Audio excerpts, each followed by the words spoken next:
नमस्कार दर्शकों, आपका आज के इस कार्यक्रम में स्वागत है। मैं हूं आपका होस्ट और आपका दोस्त हर्ष। और दर्शकों, आज हमारे साथ मौजूद है हिमाचल प्रदेश हाईकोर्ट की जानी मानी अधिवक्ता व मेंबर, स्टेट कंज्यूमर कमीशन की मेंबर योगिता दत्ता जी, जो देंगी आपको, मुझे और हम सबको कानूनी सलाह। योगिता जी, कार्यक्रम कानूनी सलाह में आपको बहुत बहुत स्वागत है। थैंक यू हर्ष जी। दर्शकों, आज हम योगिता दत्ता जी से जानने वाले हैं कंज्यूमर रिड्रेसल के बारे में। जी हाँ, उपभोक्ता संरक्षण अधिनियम के बारे में हम मैम से जानेंगे। और जब हम उपभोक्ता की बात करते हैं, जब आप सुबह उठते हैं और सुबह उठ के जब आप ब्रश करते हैं, तभी से आप उपभोक्ता बन जाते हैं, जब आप टूथपेस्ट लेते हैं अपने टूथब्रश में। और योगिता जी, आप भी शायद इस चीज़ से एग्री करेंगी। और आप मेंबर भी हैं साथ ही साथ स्टेट कमीशन की, जो कि कंज्यूमर रिड्रेसल के लिए है। तो सबसे पहले मैं आपसे ये जानना चाहूँगा, जब हम उपभोक्ता संरक्षण अधिनियम की बात करते हैं, Himachal Pradesh state consumer commission की बात करते हैं, और 2019 में ये एक नया एक्ट भी आया गया, तो इसकी पृष्ठभूमि क्या है, इसका जो ऑब्जेक्टिव है वो क्या है? देखिए हर्ष जी, इससे पहले भी कंज्यूमर प्रोटेक्शन एक्ट 1986 में बना था। तो टाइम के साथ साथ जो है चेंजेस आते हैं, जैसे अब ई कॉमर्स हो गया, टेली शॉपिंग हो गई, ऑनलाइन शॉपिंग हो गई। तो वो सब चीज़ें जो थी पुराने एक्ट में इंक्लूड नहीं थी। अब न्यू एक्ट में जो है ये सब चीज़ों को लिया गया, क्योंकि पुराना एक्ट इन सबको डील करने के लिए इतना इफ़ेक्टिव नहीं था। तो इसलिए ये ज़रूरत पड़ी कि 2019 का न्यू इनैक्टमेंट की जाए, कंज्यूमर प्रोटेक्शन एक्ट 2019। तो इसमें कई प्रोविज़न के अलावा हर चीज़, जैसे एडवर्टाइजमेंट होते हैं, एडवर्टाइज़र्स को भी इसमें जो उसमें उसको एंडोर्स करते हैं तो उनको भी लायबल ठहराया गया है, जो न्यू एक्ट है उसमें। और इसमें न्यू एक्ट में मीडिएशन का भी प्रोविज़न किया गया। मीडिएशन जैसे मध्यस्थता के द्वारा भी जब केस को आगे लिटिगेशन को नहीं बढ़ाना है तो मीडिएटर्स के पास पार्टीज़ को भेज दिया जाता है। तो वो पुराने एक्ट में ये वाला प्रोविज़न जो मीडिएशन का था ये नहीं था। इसके अलावा जो है नंबर ऑफ मेंबर्स जो होते हैं कंज्यूमर कमीशन में, स्टेट कमीशन में, उनके भी नंबर बढ़ाए गए हैं। पिक्यूनरी जूरिसडिक्शन जो है यहाँ पे जैसे डिस्ट्रिक्ट कमीशन की जो थी 20 लाख थी, उसको इन्हांस कर दिया था, अब वो 50 लाख हो पिक्यूनरी जूरिसडिक्शन। मतलब मैं ये जानना चाहूँगा कि जब हम उपभोक्ता की बात करते हैं, मैंने एक हल्का सा एग्जांपल दिया, मुझे लगता है आप भी एग्री करेंगे, जो हमारे दर्शक हैं वो भी इस चीज़ से एग्री करेंगे कि अगर हम एक टूथपेस्ट भी ले रहे हैं तो हम उपभोक्ता हो जाते हैं। अगर मैं जानना चाहूँ कौन कौन सी ऐसी चीज़ें हैं जो उपभोक्ता संरक्षण अधिनियम के तहत आती हैं, क्या सिर्फ डोमेस्टिक यूज़ के लिए जो आप चीज़ें लेते हैं क्या वही उपभोक्ता में आती हैं, या जनरली भी अगर आप कोई चीज़ परचेज करते हैं या कोई सर्विस लेते हैं वो इसमें आता है? हाँ जी हर जी, इससे पहले तो जैसे हम पहले भी हम लोग कई बार ये डिस्कशन कर चुके हैं, तो सबको ये थोड़ा सा रिमाइंडर के लिए मैं ये बताना चाहूँगी कि जो एक उपभोक्ता कौन है, जो चीज़ें यूज़ करता है, अपने यूज़ के लिए सामान खरीदता है, रीसेल के नहीं करता है वो परचेज।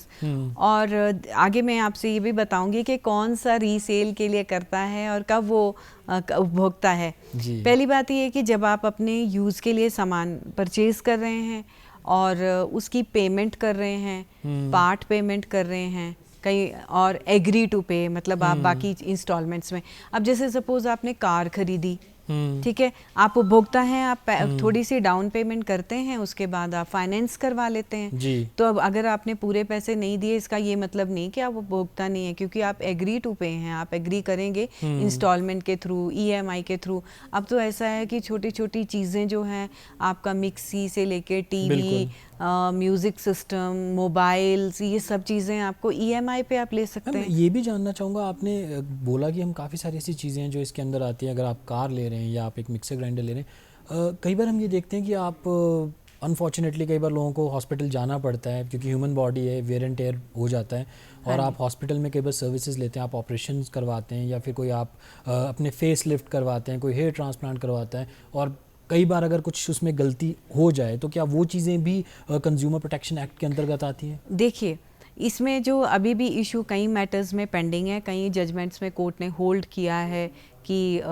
डॉक्टर्स हैं वो लायबल हैं या नेग्लिजेंस के लिए नहीं। पर नेग्लिजेंस जो है ना वो प्रूव करनी है। ऐसा नहीं है कि ट्रीटमेंट सही जा रहा है, पर ह्यूमन बॉडी उसको कैसे रिएक्ट करती है, अगर पर्सन पेशेंट कि डेथ हो जाती है, कुछ हो जाती है, उसमें हर बार में ऐसा नहीं है कि डॉक्टर लायबल है। अगर आप ये प्रूव करना पड़ेगा ना कि आपको कि डॉक्टर ने ट्रीटमेंट ही गलत किया है ना, और जो उनका डायग्नोसिस था वो गलत था, ये प्रूव कर देंगे कोर्ट में, तो तब तो नेग्लिजेंस जो उनकी प्रूव हो जाएगी कि अनफेयर ट्रेड प्रैक्टिस था, या जो आपने उस हॉस्पिटल में आपने पे किया था। अब जैसे मैं सपोज आपका आई कैंप लगा या कोई और कैंप लगा जिसमें आप पैसे देते ही नहीं हैं पर फ्री चेकअप होता है, उसमें आप कंज्यूमर नहीं हैं,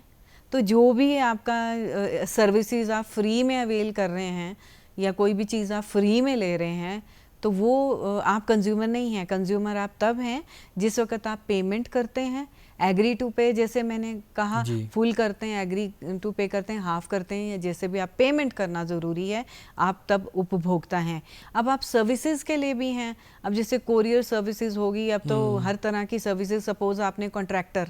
कॉन्ट्रैक्टर से अपने घर बनाने के लिए आपने ठेका किया है, वो आपको सर्विसेज रेंडर कर रहा है, प्लस वो मटेरियल लगा रहा है। अब कई टर्म्स एंड कंडीशंस होती हैं उसके भी, कि कई बार लोग ऐसे एग्री करते हैं कि जी हमारा मटेरियल होगा, काम आप करेंगे, वो लेबर लाएगा, तो दैट मीन्स वो सिर्फ आपको सर्विसेज दे रहा है, काम कर रहा है। उससे लेके छोटी छोटी चीज़ें हैं जिसमें आप सपोज, अब जैसे शादी के लिए आपने एक बैंक्वेट हॉल बुक कर लिया, ठीक है, पेमेंट दे दी, और आप बाद में आपने देखा कि उनका सर्विसेज नहीं है या प्रॉपर नहीं है, जहाँ उन्होंने पोर्ट्रे किया था कि जितना बढ़िया है, वो भी तो आप ये सर्विसेज आप पेमेंट कर रहे हैं ना, आप भुगतो हो गए, हाफ पेमेंट कर रहे हैं, या पहले वो थोड़ी सी सिक्योरिटी रखते हैं, चाहे वो रिफंडेबल है, पर फिर भी आपने जब पेमेंट कर दिया तो अब कंज्यूमर है। अच्छा, हम बिगनिंग में हमने ये बात की थी कि कंज्यूमर कौन होता है। कंज्यूमर वो सब होते हैं कि जो खरीदते हैं, चाहे मूवेबल खरीदें या इमूवेबल। मूवेबल प्रॉपर्टी में जो भी हम कहते हैं, लैंड नहीं इसमें आती है, बट ये जो आप फ्लैट खरीदते हैं, बिल्डर से फ्लैट खरीदते हैं, उसमें आपके जिस तरह से आपकी मतलब अगर पुअर कंस्ट्रक्शन है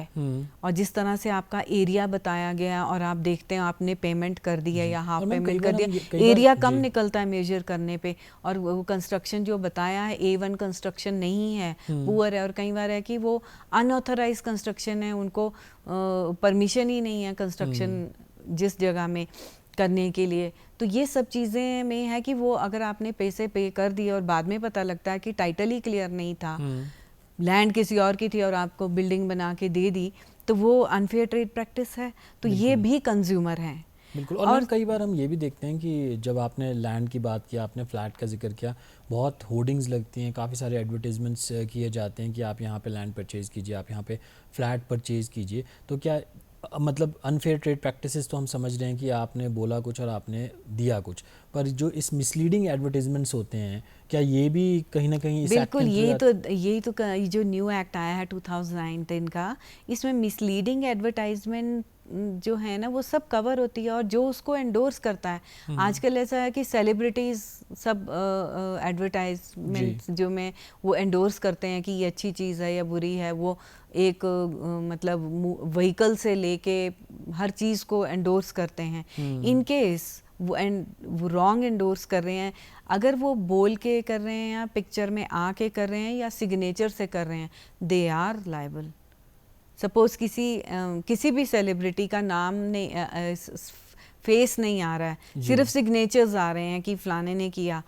तो भी आ रहा है, अगर वॉइस ही आ रही है तो भी वो एंडोर्स कर रहे हैं, तो दे ऑल आर कवर्ड, सभी लाइबल हैं, एंडोर्सर्स भी लाइबल हैं इसमें। मिसलीडिंग मतलब काफ़ी ब्रॉडली अब इस एक्ट में हर चीज़ को लाया गया है। हाँ जी। और काफ़ी ट्रांसपेरेंसी देने की ज़रूरत थी भी, क्योंकि कई बार हम देखते हैं कि लोग अक्सर चीज़ों को बेचना चाहते हैं और बाद में सर्विस नहीं देना चाहते, और इसी वजह से काफ़ी सारे मामले हम देखते हैं कंज्यूमर फोरम में भी आते हैं। योगिता जी, मैं जानना चाहूँगा, जब हम डेफिशिएंसी ऑफ सर्विस की बात करते हैं वो किस लेवल पे हो सकती है? क्योंकि एक तो आपने बताया कि आप खरीदने कुछ जा रहे हैं, आपको दिया कुछ जा रहा है, बट और भी क्या इसके पैरामीटर्स होते हैं? बहुत सारे हैं। सपोज़ आप सामान खरीदने गए हैं, उसके साथ कोई स्कीम है या आपको स्कीम नहीं बताई जाती है, आपको स्कीम दी नहीं जाती, और किसी प्रोडक्ट के साथ गिफ्ट साथ में है, आपको गिफ्ट नहीं और गिफ्ट का एक्स्ट्रा चार्ज किया जाता है, और जितना आपको वेट बताया है या इतना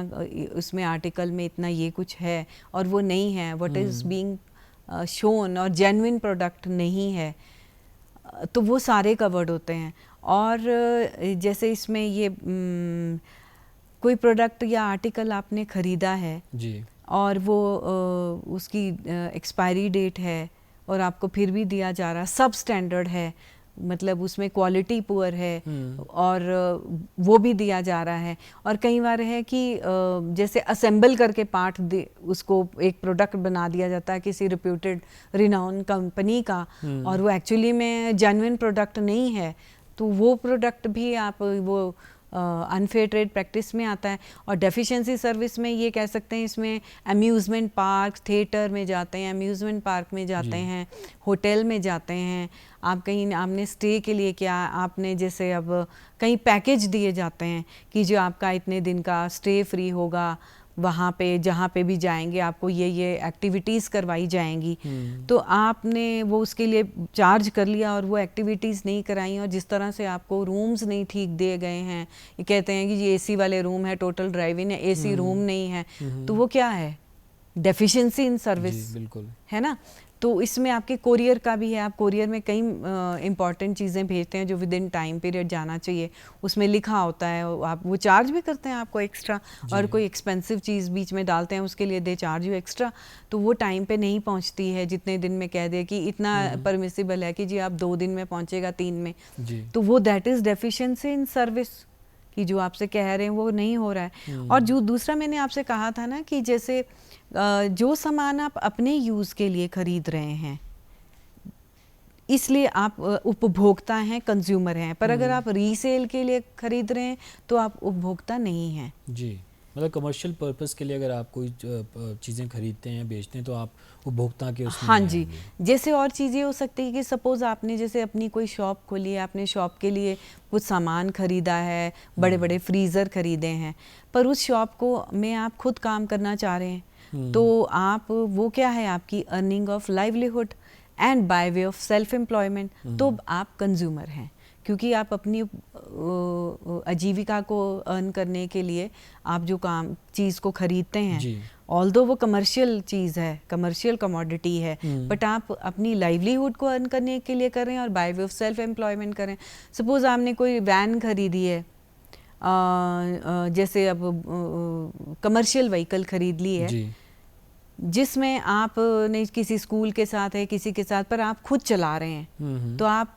by way of self employment कर रहे हैं और अर्निंग लाइवलीहुड, तो वो आपका जो है वो कमर्शियल नहीं कहा जाएगा, तब आप उपभोक्ता हैं। और दूसरी बात ये है कि उपभोक्ता ऐसा नहीं है कि जैसे सपोज़ कोई माइनर बच्चा है, माइनर के लिए या इन्फेंट के लिए या किसी के लिए आपने कोई सामान खरीदा है, तो आप मतलब कंप्लेंट जो है एक गार्डियन के थ्रू भी हो सकती है। और दूसरा ये है कि एक्ट में ये कि कंप्लेनेंट की अगर डेथ हो जाती है तो उसके लीगल रिप्रेजेंटेटिव्स जो होते हैं वो भी रिकॉर्ड पे लाए जाते हैं, तो वो उसके दे step into shoes of complainant. Okay, हाँ जी जी। और मैम, जब हम उपभोक्ता संरक्षण अधिनियम की बात करते हैं, आपने बताया कि किस प्रकार से कौन उपभोक्ता हो सकता है, और उपभोक्ता की एक ब्रॉडर टर्म के बारे में आपने बताया, डेफिशिएंसी ऑफ सर्विस बताया, कौन कौन से ऐसे मामले हैं जो आ सकते हैं। मैं जानना चाहूँगा कि अगर कोई व्यक्ति, जैसे कोई हमारे दर्शक हमें देख रहे हैं और इसी प्रकार की किसी चीज़ से वो पीड़ित हैं, तो सबसे पहला कदम, फर्स्ट स्टेप उनको क्या उठाना चाहिए? हाँ जी, पहला कदम, उससे पहले 2 चीज़ें मैं और बताना चाह रही थी, क्योंकि टाइम के कंस्ट्रेंट रहता है हमारे इसमें ना, उपभोक्ता इसमें बैंकिंग और इंश्योरेंस भी कवर्ड है, तो इससे रिलेटेड में मैं शेयर करना चाहूँगी। अच्छा, कंप्लेंट कैसे करनी चाहिए? जैसे आपने कोई सामान खरीदा है, ऑनलाइन पेमेंट की है, गूगल पे किया है, और जिस तरह से भी किसी भी इलेक्ट्रॉनिक मोड से पेमेंट की है, तो आपके पास वो रिसीट होती है, क्योंकि अगर आपको बिल देते हैं, प्रोवाइड करते हैं बिल, तो बहुत अच्छी बात है। बिल नहीं प्रोवाइड करते हैं तो मोड ऑफ पेमेंट भी आपका एक प्रूफ रहता है जी। अच्छा, अब ये है कि हर चीज़ डिफेक्टिव नहीं होती और हर जगह डेफिशिएंसी सर्विस बिल भी देते हैं, अक्सर हम ये देखते हैं कि जब आप लेने जाते हैं तो क्या वो भी एडमिसिबल है? क्योंकि कुछ लोगों ने अपनी जो इस्टेब्लिशमेंट है उसका बिल, उसके वो बिल प्रिंट नहीं करवाए होते हैं। वैसे तो रिक्वायरमेंट है कि उनको करा, कुछ लोगों ने स्टैंप लगा देते हैं अपनी शॉप की या जैसे भी है, वो करवा दी हुई होती है। और दूसरी बात ये है कि जैसे अगर आपने घर जाके देखा, अगर तो सामने दिख जाता है कि सामान आपको डिफेक्टिव होगा, तो सामने कई बार पैकेट के अंदर होता है, आपको घर जाके सामान देखेंगे तो पता लगेगा, या उसको यूज़ करने पे पता लगेगा कि वो डिफेक्टिव है। तो आप इमीडिएटली जो है पहले तो जाके आपने जिस शॉप से ख़रीदा है उनको जाके बताइए। इमीडिएटली फर्स्ट इंस्टेंस पे तो है कि आप दुकानदार से एकदम नहीं है, ये जो कंज्यूमर कोर्ट्स बने हैं जी, उपभोक्ता के लिए ही बने हैं, पर उससे पहले ये है कि आप जाके दुकानदार से बताएं कि जी डिफेक्टिव है। ये हो सकता है कि दुकानदार आपको रिप्लेस कर दे, या अगर वैसी चीज़ नहीं है तो रिफ़ंड कर दे पैसे। अगर दुकानदार नहीं इन चीज़ों को मानता है कि नहीं है डिफेक्ट, या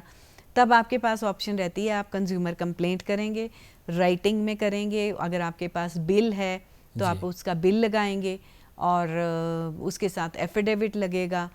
और आप कंज्यूमर कंप्लेंट। और इसमें लिमिटेशन पीरियड 2 इयर्स है कि आपने, ये ऐसा नहीं कि आपने आज खरीदा कि 4-5 साल बाद आप कंप्लेंट करेंगे, पर उसका लिमिटेशन पीरियड है कि जैसे आपने अभी चीज़ खरीदी है और डिफेक्टिव लगी है तो आप इमीडिएटली दुकानदार के पास जाके, अगर नहीं काम बनता है तो आप उसकी कंप्लेंट कर सकते हैं विदिन 2 इयर्स। जी, मतलब 2 ईयर का टाइम पीरियड होता है उसके हाँ जी, दौरान लिमिटेशन पीरियड 2 इयर्स है। हाँ जी मैम, मैं ये जानना चाहूँगा कि जब हम उपभोक्ता संरक्षण अधिनियम की बात करते हैं, हम देखते हैं कि ग्राहक को जगाने के लिए काफ़ी मुहिम चलाई जा रही है, और इसी मुहिम के तहत आज भी आप हमारे इस कार्यक्रम में आई हुई हैं। तो मैम, अगर किसी के साथ इस प्रकार की घटना होती है, फ़र्ज़ कीजिए कि कोई मोबाइल लेता है और मोबाइल ख़राब है, और जब वो जाके कस्टमर केयर में बात करता है, वो नहीं सुन रहे हैं उसकी जो प्रॉब्लम है उसको ठीक नहीं कर रहे हैं या रिप्लेस नहीं कर रहे हैं, और एंड ऑफ द डे हमें कंज्यूमर फोरम में आना है, तो अगर मैं हिमाचल की बात करूं या डिस्ट्रिक्ट लेवल पे बात करूं, कहाँ पे ये फोरम्स हैं और क्या इनकी जुरिस्डिक्शन किस प्रकार से तय की गई है? हाँ जी, कंज्यूमर कमीशंस जो है ना डिस्ट्रिक्ट लेवल के हैं, हर डिस्ट्रिक्ट में होते हैं। तो शिमला का डिस्ट्रिक्ट शिमला में है, डिस्ट्रिक्ट मंडी में है, डिस्ट्रिक्ट सोलन में है, कांगड़ा में है, ऊना में है, और इनका जो स्टेट कमीशन है वो एक होता है जिसमें कि अपील जाती है। जो डिस्ट्रिक्ट लेवल के जो कंज्यूमर कमीशन है ना, डिस्ट्रिक्ट कमीशन के जो ऑर्डर होते हैं, उसके ऑर्डर से अगर कोई भी पार्टी सेटिस्फाई नहीं है, उनको लगता है कि हमें कम मिला है या किसी की कंप्लेंट डिसमिस हो गई है, तो उसमें अपील करने का है कि 45 दिन के अंदर, ऑर्डर के 45 दिन के अंदर आप स्टेट कमीशन में, स्टेट कमीशन जो है ना HP स्टेट कंज्यूमर कमीशन जो है वो शिमला में ही है, जो राज्य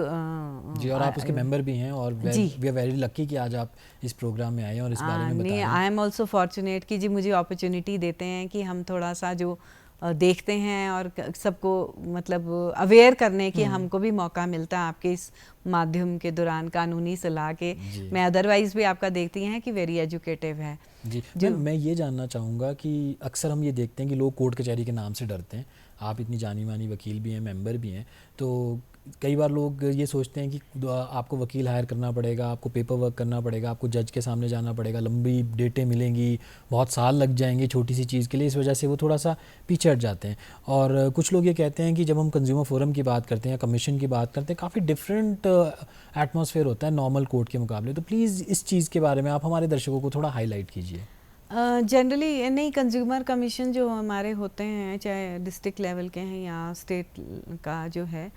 उसमें ये ज़रूरी नहीं है कि आप एडवोकेट को हायर करें, आप खुद भी जा सकते हैं। अगर आप खुद नहीं जा सकते हैं तो आप किसी को ऑथराइज़ कर सकते हैं। उसमें आपने ऑथराइजेशन एक लेटर सा बनाना होता है कि आप ऑथराइज़ करते हैं फलाने फलाने को कि आपके बिहाफ पे वो अपीयर हो, क्योंकि हर बार जाना भी मुश्किल हो जाए। और ऐसा है कि अगर आप किसी को ऑथराइज़ नहीं करना चाहते पर आप कंप्लेंट करना चाहते हैं और आपके पास उतना मतलब फाइनेंशियली कंडीशन आपकी ऐसी नहीं है, तो लीगल एड के वकील के लिए, लीगल एड काउंसिल के लिए भी आप वहाँ जाके एप्लीकेशन दे सकते हैं कि आप असमर्थ हैं फाइनेंशियली वकील हायर करने के लिए, तो लीगल एड काउंसिल भी आपको मिल सकता और जैसे कि मैम उसके लिए एप्लीकेशन देनी पड़ती है। जैसे आपने कंज्यूमर की कंप्लेंट फाइल की है तो उसके साथ आपको एप्लीकेशन देनी पड़ती है। जी, और दर्शकों जैसे कि मैम बता रहे हैं कि आप पार्टी इन पर्सन भी अपीयर हो सकते हैं। अगर आप